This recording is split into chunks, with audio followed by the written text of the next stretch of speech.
Hello, hi guys! Magandang hapon sa inyo lahat.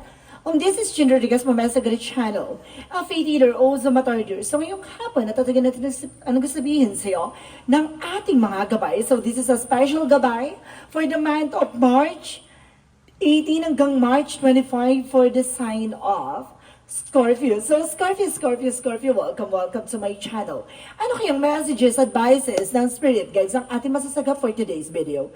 Kanino naman kayang energy o kaganapan sa buhay ng mga Scorpio ang ating mahagilap. So guys, this reading is a general reading lamang. Hindi lahat makaka-resonate. Kunin lamang po makaka-relate sa inyo. And comment down below kung kaninong energy ang ating nasagap. And of course, don't forget to like and subscribe my channel and hit the notification bell for more videos update. Of course, maraming salamat po sa mga walang sawang pagsuporta sa aking channel, lalong-lalo na yung hindi nag-skip ng ads. Naway pagpalain kayo ng Diyos at may kapal, siksik-liglig na gumapang na biyayang manang balik sa inyo. So guys, let's see what is the messages, advices for you ng ating mga angel spirit.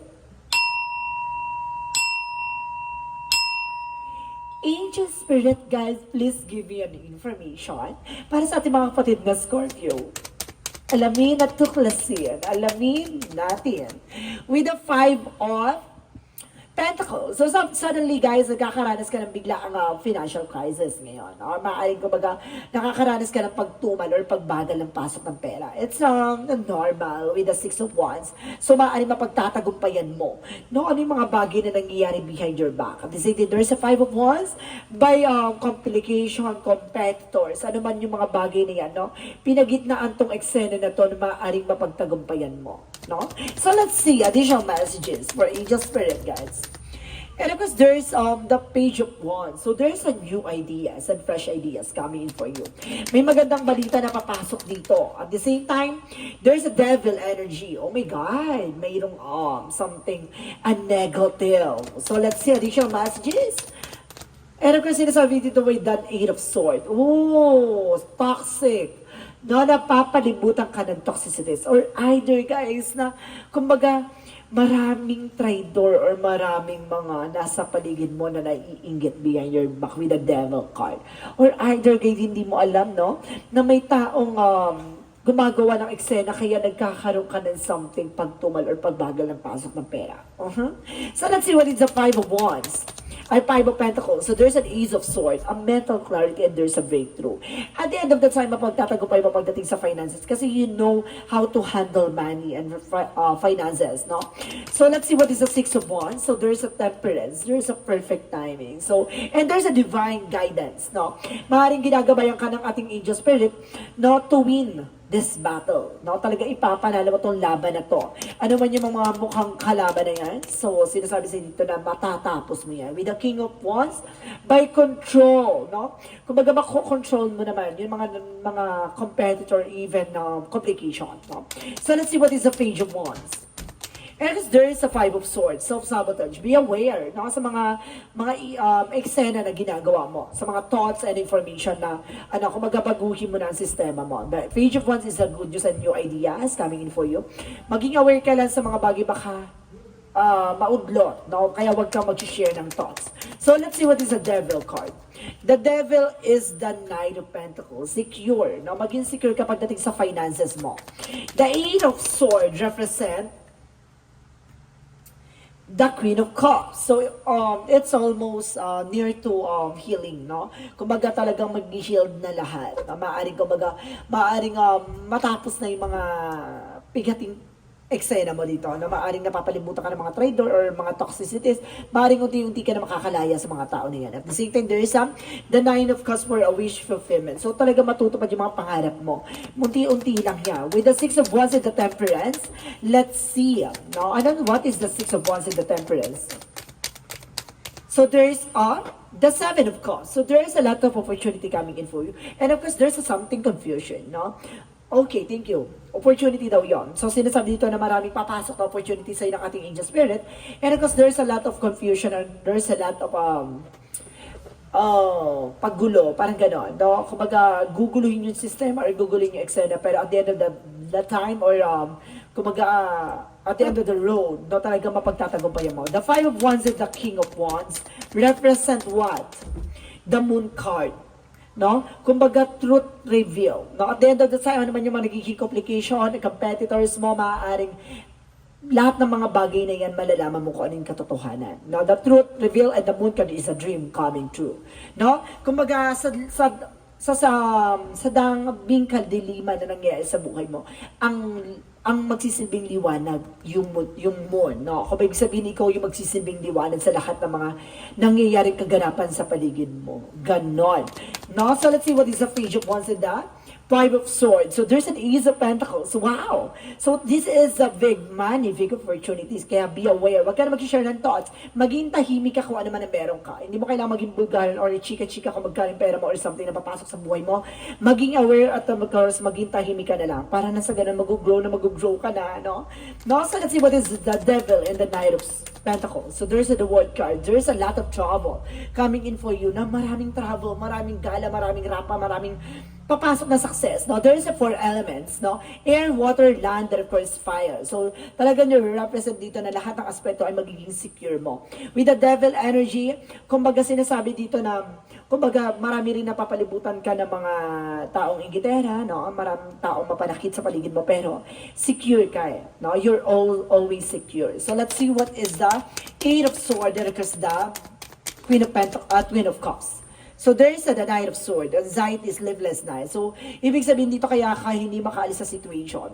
Kasi may isang babae dito na gumagawa behind your back, no? So let's see, ano to? Kapitbahay, kamag-anak, or something else? Gusto ko i-clarify. So there's the High Priestess, mysticism, no? May misteryo, hidden agenda, or hidden enemies. Meron ka ditong nakatagong kumbaga kalaban, no? May nakatagong gumagawa ng hindi mo nalalaman, no? May taong gumagawa ng hindi maganda sa iyo. So let's see what is the outcome. The outcome is the Knight of Cups. So there is an offer. There's a lot of offer with the Wheel of Fortune. Talagang, alam mo guys, huwag kang magtaka ha, kumbaga bakit ganun ang nangyayari. Kasi there's a Wheel of Fortune for destiny to happen. No, there's a prophecy. Talagang nakatadahan na talaga na may sisibol na taong susubukang humadlangan ng iyong pag-angat. No? Pero kumbaga, way yun ni God para isang maging malakas at maging matibay ka. Ganun talaga, gagawa siya ng bagay na susubukin ka, no? Para maging malakas at maging matibay ka sa anumang larangan na pangahawakan mo. Kaya maging thankful ka kung ano opportunity na pupasok sa iyo. Marami man taong kumbaga hadlangan ka, be thankful. Kasi lahat ng bagay na ipinadala sa iyo ng Panginoon para maunawaan mo at malaman mo ang kahalagahan ng tao na yan, bakit yan pinasok sa buhay mo. No? Para palakasin at patibagin ang iyong pakiramdam, ang iyong kaisipan, at ang iyong pananaw. No? So let's see. Additional messages for career. Ang galing, no? Kumbaga, lahat ng mga nangyayari na to sa buhay mo ay it's all worth it, no? Kumbaga, yung mga bagay na yan talagang inilaan para sa'yo, para maging matibay ka at maging malakas kang warrior ng ating Panginoon, no? The Three of Wands is waiting for a soul to waiting for a ship, no? Pagdating sa career mo, matuto ka magantay, no? Kumbaga, there's an unfold naturally. May mga bagay na kailangan mo munang alamin, tuklasin at kailangan alisin, no? Linisin, walisin, bago ka makapag-provide ng mga bagay-bagay sa paligid mo. Ganun siya, kumbaga, antayin mo, the Two of Swords is an indecision. Kumbaga, ngayon, kumbaga, kailangan mo i-clear out kung anong totoo, kung anong tama, ganon. Hindi ka pwede magpala-decision dito. So, let's see additional messages for love life. Sa love life mo, there's the Seven of Pentacles, harvest time.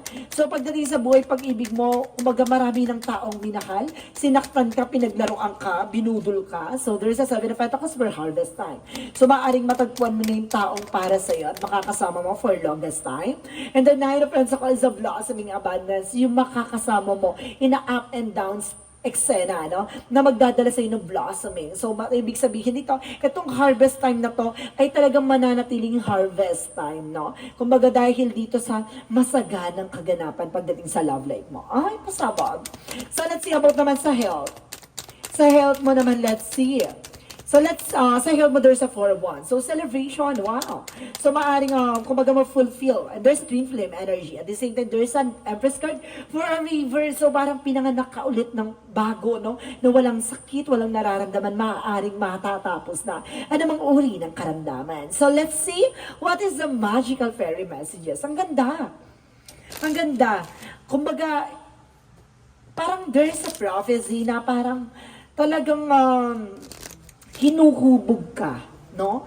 Parang may something na ipinapaalam sa iyong angel spirit na you need to pay attention, no? Na kapag nagamayan mo, parang lalaruin mo na lang ang buhay sa eksena na to, no? Kumbaga, kapag na lumakas na yung pakiramdam mo, lumakas na ang pananaw mo, lumakas na ang loob mo, lumakas na yung paniniwala mo, at kumbaga lumakas na ang kapit mo sa ating Panginoon, the more na magbubloom ang eksena mo. So let's see, what is the magical fairy messages? Kasi there is a lot of pentacles here. So the wheel of fortune is here for the outcome. It's a good, no? Kumbaga balance eh. There is some negative and there's a positive. And there's a children. Some of you there's a children involved. May mga anak ka, may mga bata sa iyo. And there's a get some exercise. So kailangan mo na exercise. Kaya siguro nagkakaroon ka ng acid reflux or something kumbaga pananakit ang katawan. It's kailangan mo na exercise, no? Para palakasin at patibay ang iyong physical appearance, as physical, no? Physical body, ganon. Physical mental, no? So parang bigyan ka dito ng kailangan malawak na pag-unawa at malawak na kaalaman. So let's see what is the yin and yang oracle card.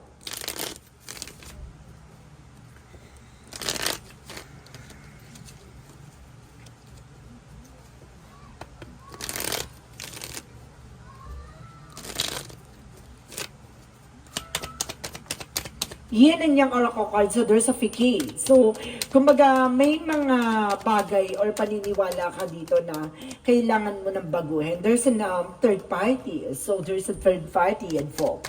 It's either a related or something kapitbahay or friends, no? Mag-ingat ka kasi may nagbabalat kayo, no? And of course, there is a healing. So, I told you so. Talagang magkakaroon ka ng healing dito, ha? Diba? Unting-unting magagamot ang sugat na nakaraan at ang mga salamin na nabasag ay maaari ng mabuo ulit. And there's a fulfillment. So, maaaring, kumbaga, matupad yung mga pangarap mo na hindi mo akalaing mapagtatagumpayan mo. So, let's see additional messages for Archangel Michael. For Archangel Michael, messages. So, let go of fear now. So, ngayon sinasabi dito na tanggalin mo, alisin mo yung takot at pangamba mo. No? And of course, sinasabi dito guys, there is a new beginning and fresh start. Talagang magkakaroon ka ng bagong simula at panibagong eksena. And there is a guarded and protected. So, di ba, protektado ka at ginagabayan ka ng ating angel spirit guys. So, let's see what is the chakra messages. For the chakra, sinasabi dito guys, there is a despondency, no? Parang naguguluhan ka, parang naiirita ka, parang hindi mo naiintindihan ng mga bagay na nasa paligid sa'yo. There's a complacency, so wag mong sayangin yung mga opportunity na pupasok sa'yo. There's a joy, magiging masaya ka dito, no? Alisin mo yung takot at pangamba mo na protektado ka talaga ng ating gabay, no? So let's see additional messages. So there's a healer, you're also a healer, or either massage therapy is nagtatawas ka or are you nagagamot ka rin. And sinasabi na si healer sa iyo na maaaring kumbaga tumutulong ka sa tao or maaaring kailangan mo ng tulong ng isang healer. And there's a justice. Well, huwag ka mag-alala ha. Lahat na nangyayari sa paligid mo, lahat mga taong gumagawa ng mga bagay na hindi maganda sa iyo, solusyonan mo lang yan. At the end of the time, there's a justice. Makukuha mo ang hustisya.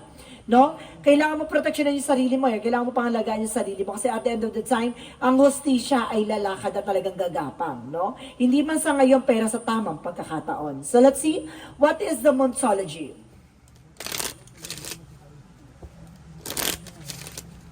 Monsology represent, believe the impossible. Lahat ng mga bagay ng imposible ay posible. And there's a be bold and make the first move. So, ikaw ang gagawa ng paraan para baguhin ang eksena mo. Kung hindi ka kikilos, hindi ka gagawa ng action, wala magbabago. And of course, there's a meditate and contemplate, devotion, magdasal, magmuni-muni. And of course, let's see what is the energy.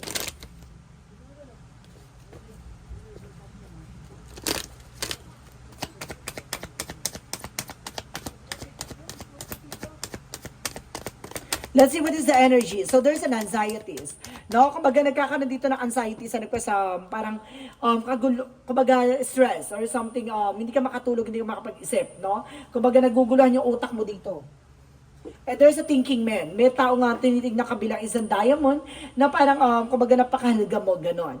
And of course, there's an envy. No, alisin mo yung ego. And of course, pride mo. Or either, yung watcher mo, dyan na ha guys, baka ikaw to. No, yung ego. Yung pride. And of course, there's an inner earth. So there's a survive this. Na maaaring nakasurvive ka na dito. And there's a new solution and beginning coming in for you. And of course, there's a trust, the timing. So see, no, kumbaga magtiwala ka. No, kung para sa iyo yan, para sa iyo yan. No, may mga bagay na talaga ilalaan sa iyo ang Panginoon kung kumbaga may pagkakataon ibibigay sa iyo, pagkakaloob sa iyo. At the same time, there's an information with I remember, soul plan, the fated life, and versus destiny life. No, talagang sinasabi sa iyo dito na ang nakatadhana at nakalaan ay nakalaan. At yung mga bagay na para sa iyo ay para sa iyo talaga. No, hindi yan mababago, hindi yan maaalis. Soul plan, fated life, destiny life. Talagang sinasabi sa iyo, maniwala ka sa propesya. Maniwala ka sa destiny. And there is a gratitude, no? Be thankful kung ano man ang meron ka. And of course, there's a failure. So, there's a lot of mistakes. May mga pagkakamali ka man. It's natural, no? Kung magaganon talaga, normal yun sa buhay ang magkamali. Pero kailangan mong matuto sa pagkakamali na yon. No, hindi man pwede tayong syunga-syunga every moment, every single day. Syunga-syunga ka doon sa part na yun. Hindi pwedeng ganon. Kailangan marunong ka matuto, no? So, let's see what is Archangel Michael. Minakal ka na, niloko pa, tapos minakal mo ulit, niloko ka ulit. Ano na tawag doon? Martyr na yan. Hindi ka na marupok.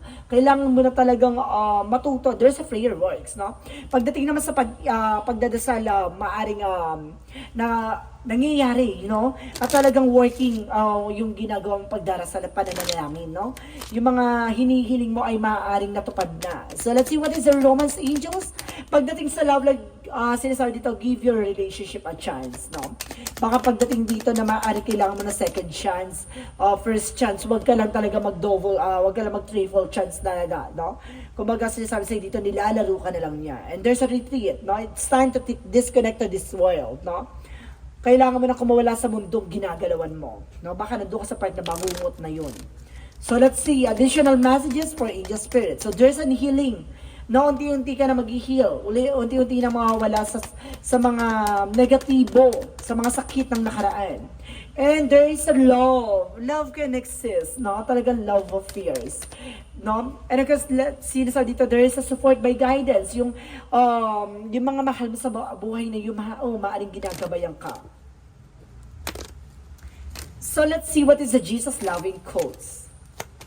Jesus loving quote said, watch and pray that you enter not into temptation. No? Kumbaga magdasal, kumbaga pagmasdan na mailayo ka sa mga tukso at hindi magandang eksena. So let's see, what is the synchronicities? Synchronicities represents leader. No? Kaya mo maging leader, kaya mo mabunuan yung eksena na to. At the same time, there's a teacher. So see, you are also a teacher. Guardian, no? And of course, there is professor, maaring kumaga maestro ka or maestra. There is a spiritual guidance. So see, it's either kumbaga gabay ka or gumagabay ka or kumbaga maaring manggagamot ka or either kumbaga kailangan mo na manggagamot, no? There's a spiritual guidance. Kailangan mo siguro. So let's see, what is the angel's answer? There's an angel's answer. Represent, don't stop. Huwag kang hihinto, no? And within the next few months, sa mga susunod na buwan, ay magkakaroon ka ng bagong eksena. Yes, talaga matutupad yung mga pangarap mo at yung mga bagay o hangarin mo ay maaaring magbago. So let's see, what is the angel's number?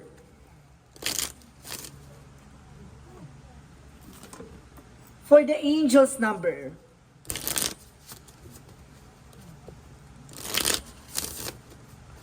angel's number represents 1, 2, 3, 4. So there's a good luck. Wow! Diba? There's a 1, 2, 3, 4 good luck. You are on the right track. Someone from the other side has you back and encourage you to try your best. You will succeed. Observe your surrounding and communicate. Clearly, be sure that everything will fall to pieces. So talagang, di ba? Talagang mangyayari ang bagay na mangyari. Siguro hindi pa nakukumpleto o hindi pa talaga nararapat yung mga bagay na mangyayari para sa iyo. So hintayin mo yung nakalaan at yung mga bagay na nakatandahan ng mangyari at maganap. So let's see what is the messages of life. So there is an I have faith in life. So talaga magniwala at magtiwala sa buhay na binigay at pinagpala. There is a day I give myself to life. I live in the here and now with concern for tomorrow. Because God is always near and will never let me fall. My faith surrounds me with the light no matter the circumstances. I let go. Have faith that life will always provide what is most beneficial for my soul. So see, kumbaga kung ano ba yung talagang para sa'yo at yung mga bagay na makakabusog sa'yo at yung mga bagay na magdadagdag kaalaman mo at yung mga bagay na alam ni God na mag-grow ka sa bagay na yon ay ibibigay niya sa'yo. No? Kumbaga, may mga bagay talaga na masasaktan ka sa una, sa huli ay nandun yung sarap na inaasam-asam. So this is a special goodbye for the month of March 18 hanggang March 25 for the sign of Scorpio. So Scorpio, maraming salamat for this wonderful reading. So once again, this reading is a general reading lamang, hindi lahat makaka-resonate. Kunin lamang pa makaka-relate sa inyo and comment down below kung kaninong energy ang ating nasagap. Maraming salamat guys and see you in the next video. Bye-bye and babush!